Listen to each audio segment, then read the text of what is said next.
Thank you for staying with us and welcome to Voice of the People 90.3 FM. This is the news at 6. My name is Esther Machiko. Start off with the top stories where the Senate has confirmed Amupitan as INEC chairman. Also, Ohaneze Southeast governors, ministers reject Atiku Shore's nationwide protest.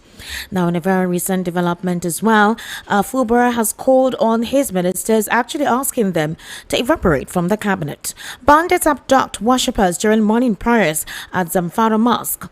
Also, we have this report just breaking at this moment. Yes, and Wike blasting Peter Obi, saying he will forever remain a social media president. And also very recently as well, terrorists say that they are committed to peace truce. Details now.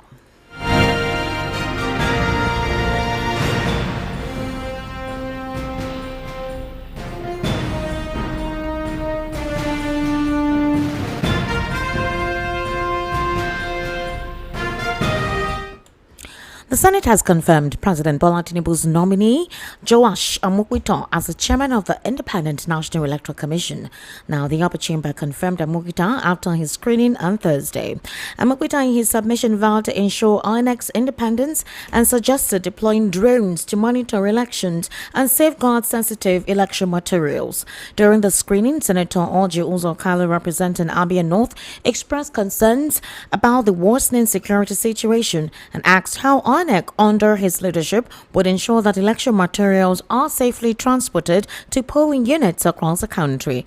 In his response, Amupitan acknowledged that insecurity remained one of the largest issues that is bedeviling the organization and the institution, but that it also is the biggest threat to credible polls. However, he assured lawmakers that due diligence will be done regarding this, and they would explore technology and strategic partnerships to address the challenge. Amupitan said the issue of security is a major challenge, but at the same time, it can be tackled. He explained that INEC would deepen investment in logistics, work closely with the existing Joint Committee on Election Security to secure elections in volatile areas. Amupitan further proposed the use of drones and other modern devices to enhance monitoring and ensure timely delivery of electoral materials. Now, speaking of the 2023 elections, after being asked by Samuel Lalong, a senator, he actually had this to say. Optimally going forward. That's my question, Mr. President. Ensure these technologies function optimally going forward. That's my question, Mr. President. Prof, can they take more questions? Or do you want to answer those two? Question.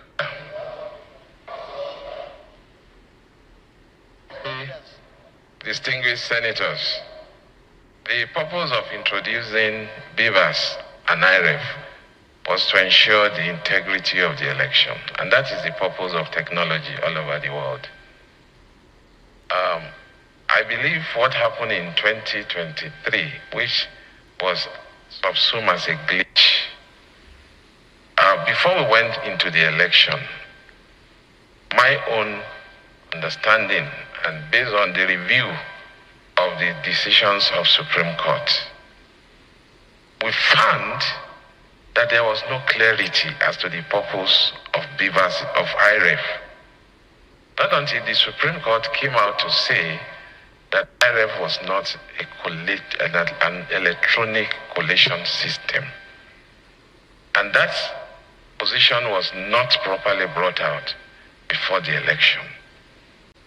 The INEC was supposed to be a safeguard for comparison, because the laws made by this distinguished Senate did not do away with manual collation. But however, IREF was supposed to provide some guarantees and checks and balances. But owing to the issues of glitches, which in simple time, I understand as improper configuration, especially during the presidential election, that eroded the confidence of so many people. So, His Excellency the Senate President said, I have to audit the system if I'm given the opportunity. to see what is actually wrong and whether we have what it takes as it is now. Because it is not just the INEC responsibility alone. You have the other agencies like NCC, NIMC, and the service providers that will have to work together to ensure that we give Nigerians a technology that everybody will be happy about. And I want to believe that the question of the minority leadership is also similar to that. There would definitely be an audit of what the system we are meeting, and especially of the logistic of the election itself, and ensure that the proper strategy is put in place. We all know the problem, so we'll find a proper strategy to be able to confront those problems headlong. I give one example. Logistic problem. We rely on third-party logistics to transport sensitive election materials. Some of the vehicles, when you see them, they are old.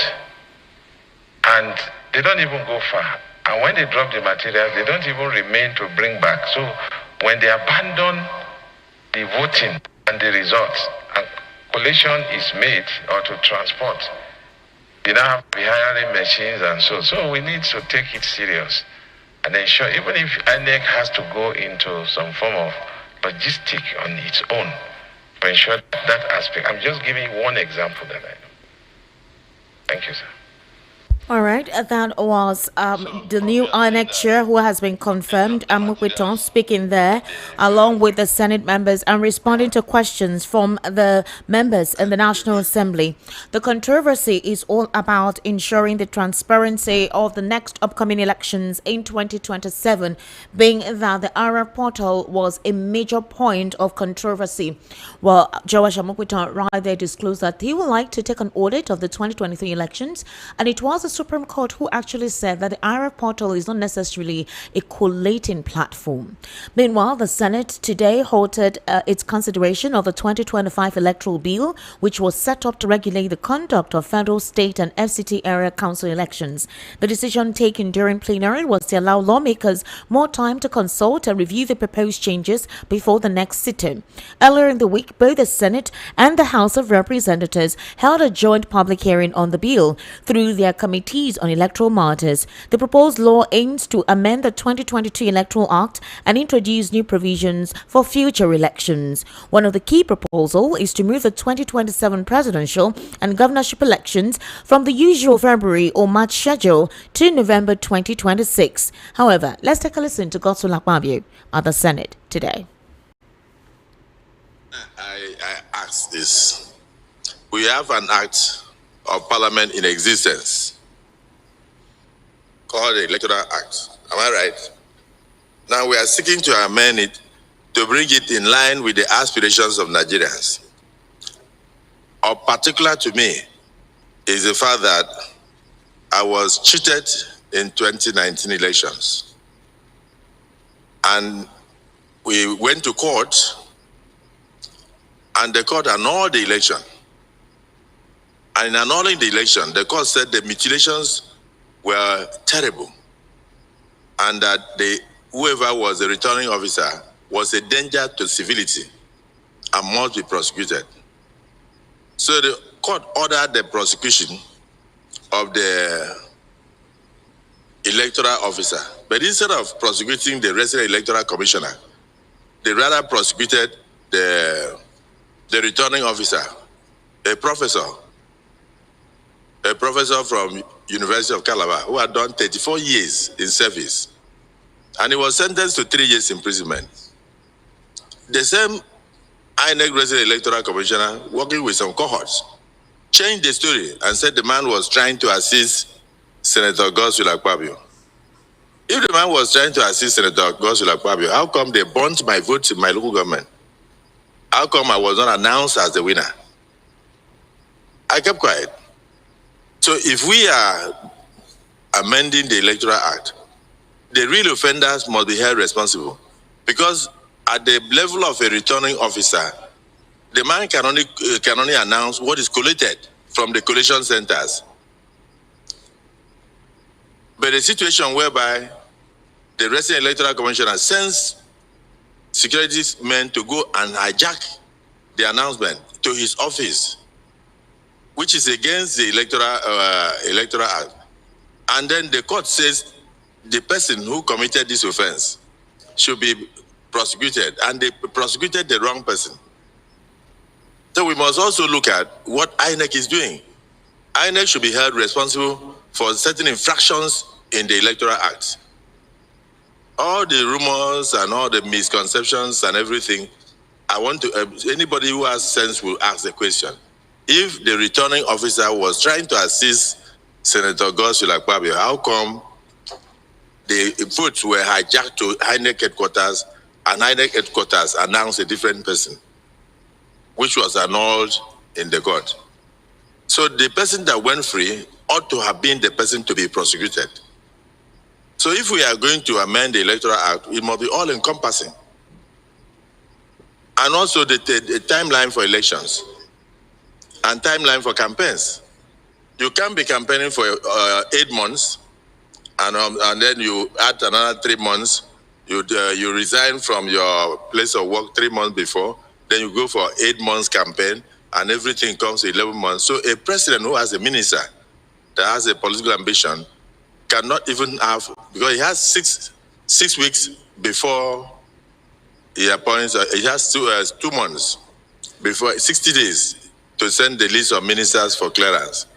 So if you add that to the so-called 3 months before primaries and the 8 months of campaigns, it simply means that in a 4-year period, governance will suffer. Those who are supposed to save the public will not even have the opportunity to do it up to 3 years in a 4-year tenure of any administration. Those are the things I want to hear. So if you are bringing amendment and we go into general principles, the general principle is we are going to amend the Electoral Act, we are going to do this. So I wanted to know whether there are certain nitty-gritties that will convince us here of the need to make it to pass second reading. So my opinion, Senator Lalong, you have not touched the nitty-gritty of the reason why you want us to pass this for second reading. Yes, you are supposed to talk about general principles. General principles will be okay. But what have you been able to tell us? I'm thinking that for us to proceed with this, that we will not stop it immediately. Yes, sir. But I think we should go into closed session so that you can let us know the areas that you have been able to point out. Let's not be taken by surprise when we go for for public hearing. Let it be that the members are aware of the areas that you wish to. But if you want to argue with me, go ahead. Okay. All right, that was Senate President Godswill Akpabio speaking there, making reference to his case of 2019. I'm sure you do know that the professor who announced him the winner is actually mandated to be behind bars and that he is not legally meant to be the Senate President. Godswill Akpabio is saying that it was all a lie and that the electoral, the person who was in charge in INEC was meant to be the one to be punished, meaning that electoral offenders ought to be punished. And this is what a lot of Nigerians have been calling on the federal government, calling on INEC to actually refurbish its electoral act.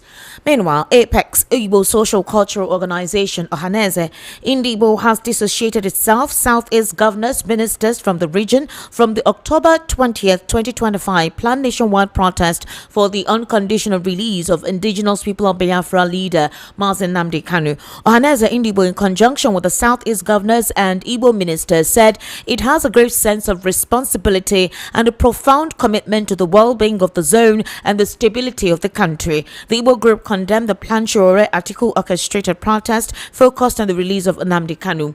This is contained in a statement issued today by the factional Deputy President General Mazi Okechukwu Isiguzoro and Chief Chinyereze, National Thompson Ohia, National Spokesperson, and also was made available to correspondents today.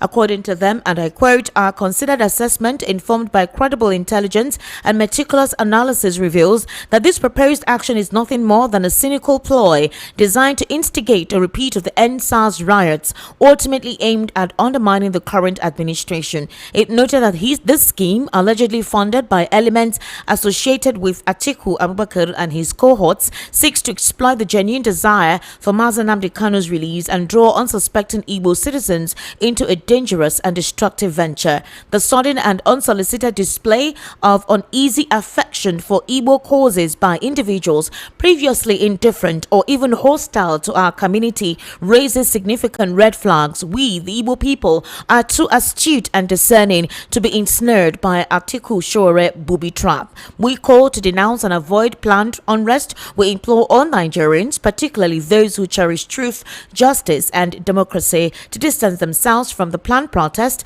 riots, and acts of civil disobedience scheduled for the 20th of October 2025. Also recall that this is a factional leader of Ahaneze Indibo headed by Isi Guzuru, who has said that the planned protest is not indeed in the plight of the Southeasterners concerning the release of Nnamdi Kanu. Now, in a very recent development, the detained leader of the indigenous people of Biafra has filed a preliminary objection before the Federal High Court in Abuja, seeking to strike out or permanently stay his ongoing trial on terrorism-related charges. Kanu's legal team argues that the federal government's continued persecution or prosecution is unconstitutional, citing multiple violations of his fundamental rights, international law, and the jurisdictional competence of the court.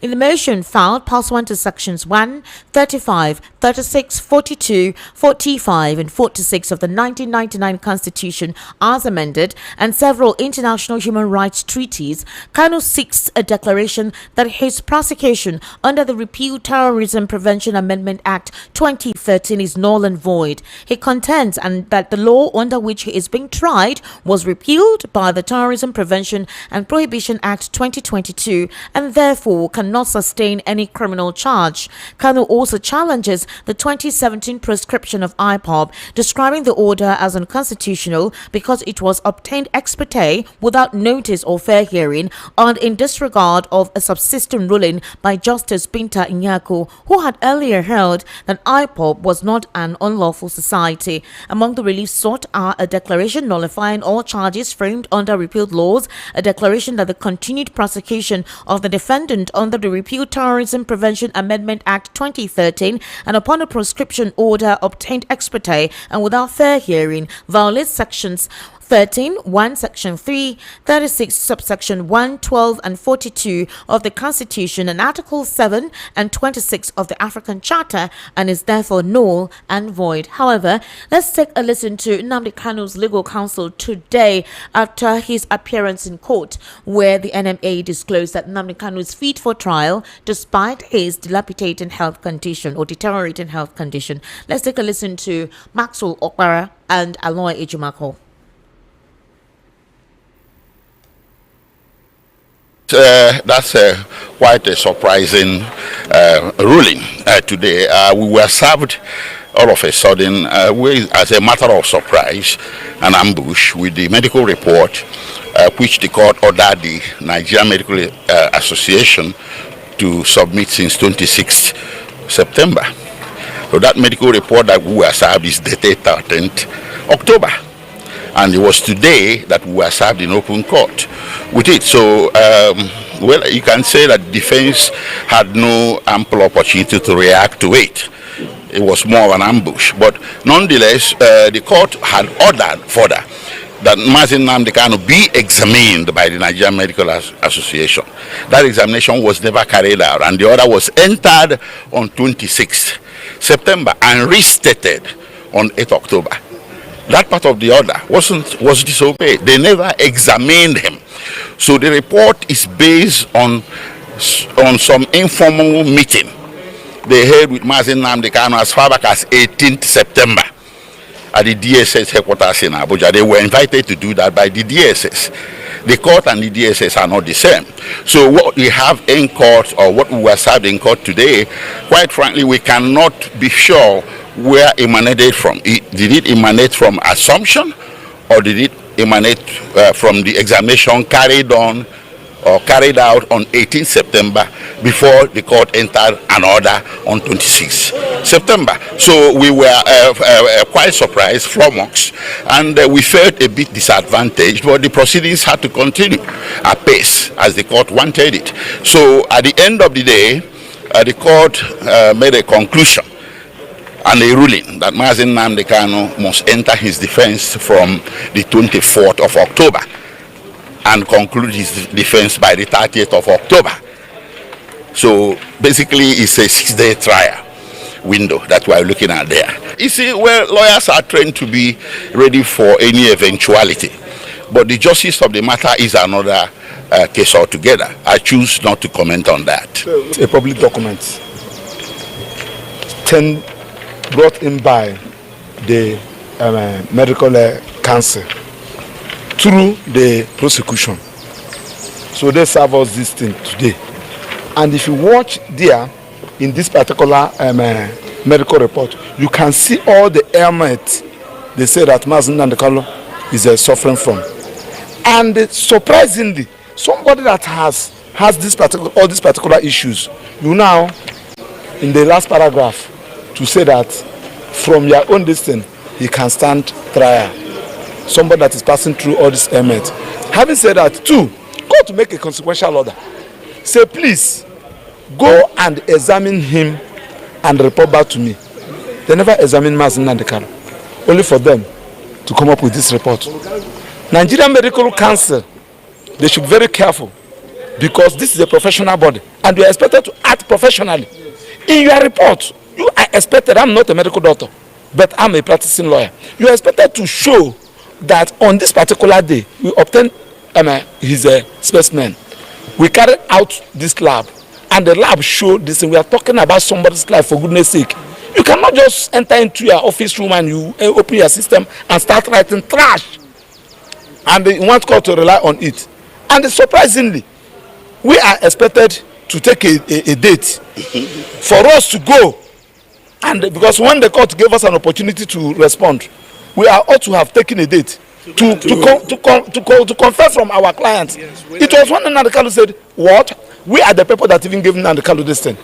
When the court was about to sit, we are talking about somebody's life. Of course, as a matter of this thing, the Igbos are on trial. This is a war against the Igbos. Of course, you are here when the president ordered the police and the army to go and negotiate and have a discussion with the terrorists and the non-bandits in this town. With their arms. And somebody that is exercising his rights as given to him by the constitution, both local and international legislations, and you say that he should enter trial. Trial for what? What is it? What are you trying for? Do you have even jurisdiction? Does the court have jurisdiction to entertain this particular matter? Somebody that has been discharged by court of appeal. So we don't want to go into that. This is a trial. Again, these Igbos are on trial. This is a persecution, not a prosecution. And I stand by it. And I'm calling the entire Nigerians. It's the Igbos and the Nnamdi Kanu today. It can be another person tomorrow, and we should stand against it. That's why we are protesting. Why should we be treating a human being like this? Simply because the first Nnamdi Kanu committed it because he's an Igbo man. Can you do it somebody from the north? Can you do it somebody from the west? You cannot. People have been agitating. So has been going around agitating for Republic of Oduduwa. Have you arrested him? All right, that was Aloy Jimakwa at first, and then followed up by Maxwell Okpara, and these are the legal counsels to Nnamdi Kanu, saying that what exactly is happening is completely wrong on all facets of the law. Meanwhile, terrorists today stormed a mosque in Maradawa, Gusau local government area of Zanfara state, abducting several worshippers during the early morning Subi prayers. Witnesses said the assailants, who arrived in large numbers, surrounded the mosque and whisked away an unspecified number of people before fleeing into the nearby forest. The attack has thrown the community into panic, with residents anxiously awaiting updates on the fate of the abducted worshippers. As of press time, neither security agencies nor the Zanfara state government had issued an official statement regarding the incident. Efforts to secure the release of the victims are reportedly underway. In a similar incident on September 26, terrorists stormed a mosque in Yandoto community, Safe local government area of Zanfara state, killing at least 5 worshippers and abducting several others. Security operatives say they are actually looking into it.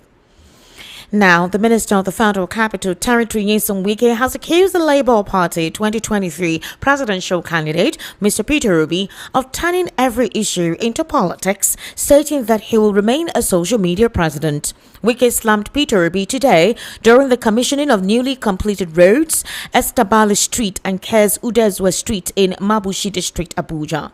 Wike referenced Peter Obi's recent remarks after a visit to the Lear Primary School in Kapwa, Abuja, where the former governor expressed disappointment over the school's poor condition and the absence of toilets. The former governor of Rivers State faulted Peter Obi for making public comments rather than notifying him privately or the relevant authorities. Wike accused Obi of neglecting the people of Anambra while keeping public funds in his bank to generate interest, adding that it is why his successors have been struggling. His name is Peter Obi. That is why his governors have been struggling. When he was governor for 8 years, did he develop the entire Anambra? Instead, he carried the state's money and put it in this bank. Someone who cannot manage a political party as a presidential candidate is talking about managing a complex country like Nigeria. He will remain a social media president. You're currently listening to the World News right here on Voice of the People 90.3 FM. We'll take a very short break. When we return, we'll take more news and go into our foreign stories. So kindly stay with us.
Thank you for staying with us. This is still the World News right here on Voice of the People 90.3 FM. In more news reports, the All Progressives Congress in Lagos State has also responded to former presidential candidate Peter Obi's statement that nobody can capture the Southeast through defections. Obi had made the statement while reacting to the current wave of defections from the People's Democratic Party. However, speaking via a statement by the spokesman of the state chapter of the APC, Mogaji Sheye Oladejo, the party stated that Obi was suffering from political selective amnesia. The APC argued that the former Anambra State governor lacks the moral right to lecture anybody on defection because he is a serial defector. Oladejo said the attention of the Lagos State chapter of the APC has been drawn to the latest outburst from Mr. Peter Obi, who claimed that nobody can capture the Southeast with defections. As usual, Obi's statement is long on drama but short on logic, a desperate attempt to stay politically relevant in a fast-evolving Nigeria that has moved on from empty populism.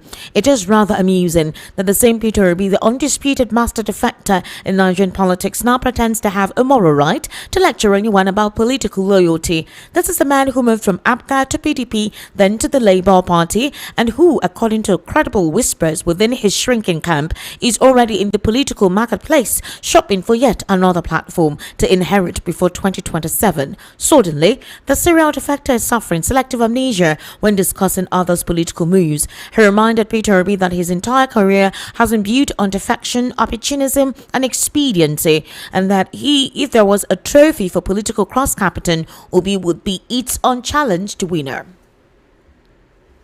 Now, the Office of the Attorney General of the Federation and Minister of Justice has clarified that no inmate approved for clemency under the latest exercise has been released from custody, saying that the process was subject to change. This is following the backlash that trailed the exercise of power of prerogative of mercy by President Bola Tinubu on certain categories of inmates. In a statement personally signed by the Attorney General of the Federation and Minister of Justice, Lateef Fagbemi, a senior advocate of Nigeria today, the AGF's office said the process remained at the final administrative stage, which includes a standard review to ensure that all names and recommendations fully comply with established legal and procedural requirements before any instrument of release is issued.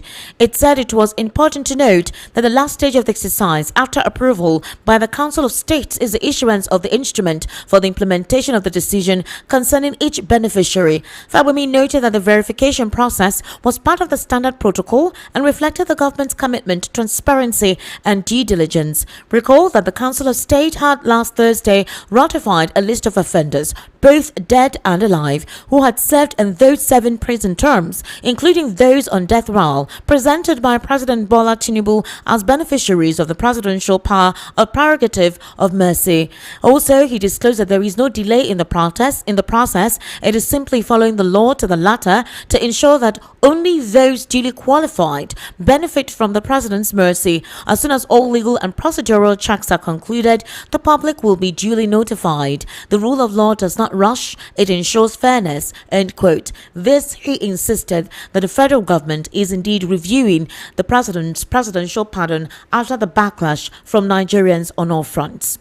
Now, former People's Democratic Party stalwart and publisher of Ovation magazine, Dele Momodu, has urged opposition parties to unite and deploy what he described as the ethnic and religious cards if they intend to challenge President Tinubu in the 2027 presidential election. Momodu, who spoke on Wednesday via post on his X, formerly known as Twitter, said the latest wave of defections by PDP governors, including Enugu's Peter Obi and Bayelsa's Duyediri, had further strengthened the grip of the ruling All Progressives Congress. According to him, the APC now dominates both executive and legislative arms, pushing Nigeria dangerously close to becoming a one-party state. Despite the defections, the veteran journalist insisted the opposition still had a narrow chance, but only through a strategic alliance. Momodu dismissed the possibility of any southern candidate defeating Tinubu if they ran independently. He therefore said, "I do not see any southern candidate giving Tinubu any tough challenge. Not former President Jonathan, not former Governor Peter Obi. If they run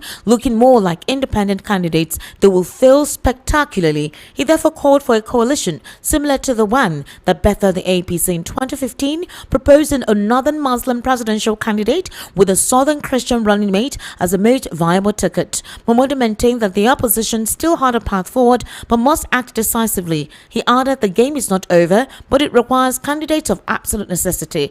Nigerians believe that Dele Momodu is actually pushing for Peter Obi to deputize Atiku Abubakar, who intends to use the ADC as a platform to run in 2027.